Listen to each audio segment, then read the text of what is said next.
नमः संस्कृताय मित्रों, मैं टीम स्टार क्लासेस से आशीष तिवारी एक बार पुनः आप सभी लोगों का हार्दिक स्वागत करता हूं। साथियों, प्रश्न श्रृंखलाओं को आगे बढ़ाते हुए आज आपके सामने प्रश्नों का एक नया संकलन आपके समक्ष रख रहे हैं। चलिए आज हम इसके बारे में अध्ययन करते हैं। तो यह आपके टेट के एग्ज़ाम के लिए बहुत ही महत्वपूर्ण है। टेट के अलावा आपके सुपर टेट की एग्ज़ाम में भी आपके यहाँ से प्रश्न बन सकते हैं।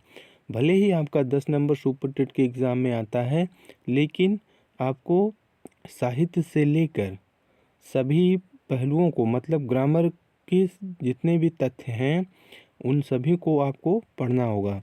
तो चलिए, फिलहाल आप यूपी टेट की तैयारी कर रहे हैं, लेकिन साथ साथ सुपर टेट में भी काम करेगा। तो चलिए, पहला प्रश्न आपके सामने है। अभिज्ञान शाकुंतलम किम अस्ति? अभिज्ञान शाकुंतलम क्या है? अब आपको बताना है कि अभिज्ञान शाकुंतलम क्या है। तो वो जो है, पहला आपका ऑप्शन है नाटक है, या फिर महाकाव्य है, या फिर आपका खंड काव्य है, या फिर आपका कथा है। तो इसका सही जवाब आपका होगा नाटक। यह जो है कालिदास की एक प्रसिद्ध रचना है। समझ रहे हैं ना? यह कालिदास की एक प्रसिद्ध रचना है अभिज्ञान शाकुंतलम, जो कि बहुत ही शानदार है। इसका आप हिंदी का पार्ट शॉप से खरीदिए और इसका अध्ययन करिए। बहुत ही सुंदर कहानी है। समझ रहे हैं ना? चलिए, अब अगले भाग पर हम चलते हैं। अगला प्रश्न क्या कह रहा है? प्रश्न संख्या 2 है आपके सामने। यथेष्टम इत्यस्य संधिविच्छेद। यथेष्टम इत्यस्य संधिविच्छेद। यथेष्टम शब्द में कौन सा संधि विच्छेद होगा? तो अब हम आपको बता दें इसका सही जवाब। फिलहाल ऑप्शन देख लीजिए। पहला ऑप्शन आपके सामने है यथेष्ट धन अम, दूसरा है यथा धन एष्टम, और उसके बाद आपका है सी ऑप्शन यथेष धन तम, और डी ऑप्शन है यथा धन इष्टम। अब तो आपके दिमाग में प्रश्न का आंसर तो समझ में आ गया होगा। यथेष्टम में कौन सा संधि विच्छेद होगा? तो यथा धन इष्टम होगा। समझ रहे हैं ना? यथा में क्या है? था में आ लगा हुआ है, और दूसरे भाग में आपका ई है। तो और आ और ई मिलकर क्या बनते हैं? आई। ठीक ना? तो इस तरह बना आपका क्या? यथेष्टम। जानकारी स्पष्ट हो गई ना? तो ये जो है आपका यथेष्टम बन गया। क्लियर? तो ये आपका डी ऑप्शन सही होगा। चलिए, अगले प्रश्न की तरफ हम बढ़ते हैं। अगला प्रश्न आपके सामने है, ध्यान से इसका जवाब देना है आपको। प्रश्न संख्या 4 आपके सामने है। धात्रंश पदस्य संधि विच्छेद स्यात्। धात्रंश पदस्य संधि विच्छेद स्यात्, यानी धात्रंश पद में कौन सी संधि विच्छेद होगी या काम करेगी? तो धात्रंश में कौन सा संधि विच्छेद होगा? आपको आपके सामने ऑप्शन में है धात्र धन अंश, बी ऑप्शन है धात धन त्रंश, और उसके बाद आपका है सी ऑप्शन धातरि धन अंश, और डी ऑप्शन है धात धन त्रंश। तो इसका सही जवाब अब आपको देना होगा। क्या होगा इसका सही आंसर? तो बताइए आप फटाफट, इसका जानकारी दीजिए हमें। अपना जो है दिमाग लगाइए, क्या हो सकता है?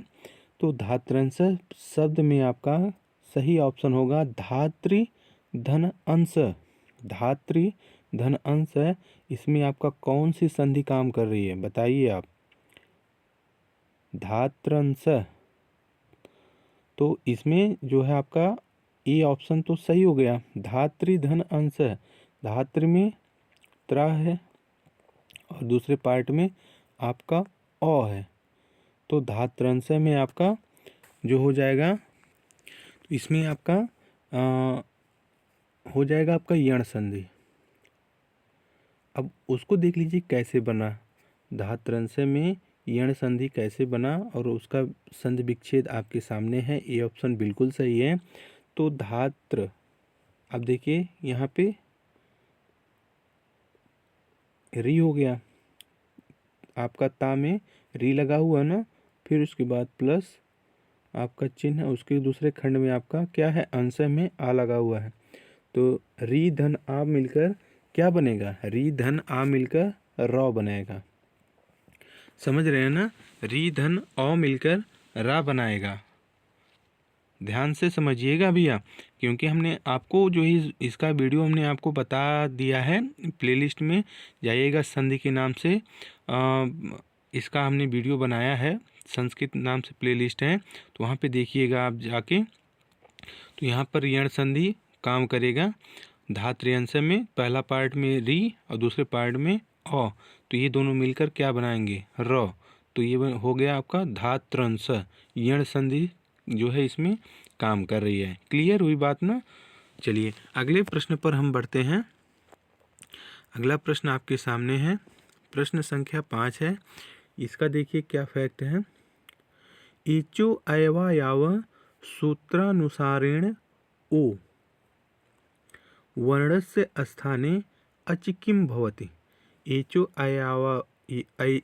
अयवायाव में सूत्र के अनुसार ओ वर्ण का स्थान में क्या होगा। तो ओ वर्ण से आपका क्या बनता है, यानी एचो अयवा के जो है ये किसकी जो है सूत्र है, आपको ये बताना किसका सूत्र है। तो यह है आपका अयादि का सूत्र है। अयादि का सूत्र क्या है, एचो अयवा याव, जो कि अयादि संधि का सूत्र है। और इसका जो है ओ, अब आपको बता दें कि ये पूछ क्या रहा है, जो ओ का मैटर है। तो जैसे पूछ रहा है कि मतलब ए से क्या बनेगा, ओ से क्या बनेगा, ऐ से क्या बनेगा। तो यहाँ पर बता दें ए का जो है आपका क्या बनता है, आय। ध्यान से समझिएगा, ओ का क्या बनता है, अव। तो यहाँ पर ये ओ का हमने क्या बताया आपसे, अव बनता है। तो ओ का यहाँ पे अव बनेगा। समझ रहे हैं ना, इस पर हलंत रहेगा। क्लियर। तो ओ का जो है अव बनता है। जानकारी स्पष्ट हो गई ना। और चलते हैं अगले प्रश्न की तरफ। अगला प्रश्न है, वृद्धिरेचि सूत्रस्य उदाहरण रूपेण भवति शक्यते। वृद्धिरेचि सूत्र में उदाहरण में जो आपको ये ऑप्शन में जो दिया गया है, इसमें क्या हो सकता है वृद्धिरेचि सूत्र के अनुसार। तो वृद्धिरेचि सूत्र के अनुसार आपका सही जवाब क्या होगा, छठे प्रश्न का आप जवाब दीजिएगा। तो इसमें आपका सही ऑप्शन होगा दैवैश्वर्यम। तो इसका संधि विच्छेद होगा देवधन ऐश्वर्यम। समझ रहे हैं ना, देवधन ऐश्वर्यम बनेगा। तो आ और ए मिलकर क्या बनाएगा, आई बनाएगा।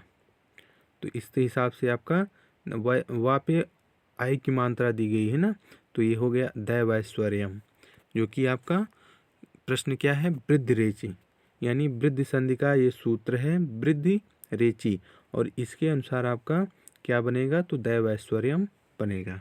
समझ गए ना। चलिए अगले प्रश्न की तरफ हम बढ़ते हैं। अगला प्रश्न आपके सामने है, यण वर्णानाम उच्चारणे बाह्य प्रयत्न नाम अस्ति। यण वर्णों के उच्चारण में बाह्य प्रयत्न जो है बाह्य प्रयत्न में किसका नाम है। यण वर्णों के उच्चारण में बाह्य प्रयत्नों में किसका नाम आता है। तो इसमें जो है आपका क्या आएगा, बाह्य प्रयत्न में आपके सभी भाग आ जाते हैं, जिसमें हम आपको बता दें आपको, जिसे आपका अल्प प्राण आता है, महाप्राण आता है, और उसके साथ आपका विवार, श्वास, नाद, घोष, अघोष, ये सभी चीज़ें जो है आपकी बाह्य प्रयत्न के अंतर्गत आती हैं। समझ रहे हैं ना। तो बाह्य प्रयत्न में हम आपको बता दें, फिर से आप नोट कर लीजिएगा, क्योंकि इसको हमने आपको वीडियो में आपको इसका हमने दे चुका है, वीडियो हमने आपको पढ़ा दी है। तो इसका हम बता दें, संवार, विवार, श्वास, नाद, घोष, अघोष, अल्प प्राण, महाप्राण, उदात्त, अनुदात्त, स्वरित। तो ये जो है आपके बाह्य प्रयत्न के अंतर्गत आते हैं। और यण वर्ण के जो उच्चारण होते हैं वो बाह्य प्रयत्न में किसके अंतर्गत लिए जाते हैं? तो वो होते हैं आपके लिए जाते हैं अल्प प्राण के अंतर्गत। समझ गए ना? अल्प प्राण के अंतर्गत यण वर्णों का जो है उच्चारण किया जाता है। तो यण वर्ण में आपका कौन कौन से उसके अंतर्गत वर्ण आएंगे? तो या, र, ल, व, ये सभी जो है आपके अल्प प्राण के अंतर्गत उच्चारण में बाह्य प्रयत्न के अंतर्गत आते हैं। जानकारी स्पष्ट हो गई ना? चलिए अगले प्रश्न की तरफ हम बढ़ते हैं। अगला प्रश्न आपके सामने है, पुनः रमते पदस्य संधि सूत्रानुसारेण संधि विच्छेद स्यात्। पुनः रमते पदस्य संधि सूत्रानुसारेण संधि विच्छेद स्यात्। तो पुनः रमते पद में कौन सी संधि जो है सूत्र के अनुसार होगी? तो इसका ऑप्शन आपके सामने है, पुनः धन रमते, पुनः धन रमते, आपका पुनु धन रमते, पुनर्धन रमते। तो इसका सही जवाब आपका होगा डी ऑप्शन। समझ रहे हैं ना? पुनः धन रमते, पुनः रमते पदस्य में आपका संधि के अनुसार, संधि सूत्र के अनुसार संधि विच्छेद क्या होगी? तो इसका डी ऑप्शन बिल्कुल सही है, पुनर्धन रमते होगा। क्लियर हो गई बात ना? चलिए अगले प्रश्न की तरफ हम बढ़ते हैं। अगला प्रश्न आपके सामने है, ऊ स्वरस्य उच्चारणम स्थानम भवति। ऊ स्वरस्य उच्चारण स्थानम भवति में कौन सा आपका उच्चारण होगा? ऊ का। तो उपोपद्मानीयानाम ओष्ठौ, उपोपद्मानीयानाम ओष्ठौ। तो यानी ऊ का जो भाग है वो किससे उच्चारण किया जाता है? तो ओष्ठ से किया जाता है। तो सूत्र आपके सामने अभी हमने आपसे बोला, उपोपद्मानीयानाम ओष्ठौ। ऊ और पा वर्ग के जो है सभी वर्ण जो है आपके किस में आएंगे? ओष्ठ के अंतर्गत जो है इनका उच्चारण किया जाएगा। तो जानकारी स्पष्ट हो गई ना आपकी? और साथ साथ अकुह विसर्जनीयानाम कंठ। तो आ वर्ण के और का, आ और उसके बाद का वर्ग के सभी व्यंजन वर्ण जो है कंठ से बोले जाएंगे। उपोपद्मानीयानाम ओष्ठौ, ऊ और पा वर्ग के सभी जो है वर्ण जो है ओष्ठ के अंतर्गत बोले जाएंगे। ऋटुडासाणाम मूर्धा, और री और टाठा डाढ़ा जो है आपका मूर्धा से उच्चारित किए जाएंगे। और साथ ही साथ आपका जो तालु है, तो इसको आप हमें खुद बताइएगा कमेंट सेक्शन बॉक्स में कौन कौन से वर्ण इसके आते हैं। चलिए तो आज का यहीं पर हम इसका अंत करते हैं इस वीडियो का। तो फिर मिलते हैं अगले भाग में। अपना ख्याल रखिएगा। Take care. जय हिंद, जय भारत, नमो नमः।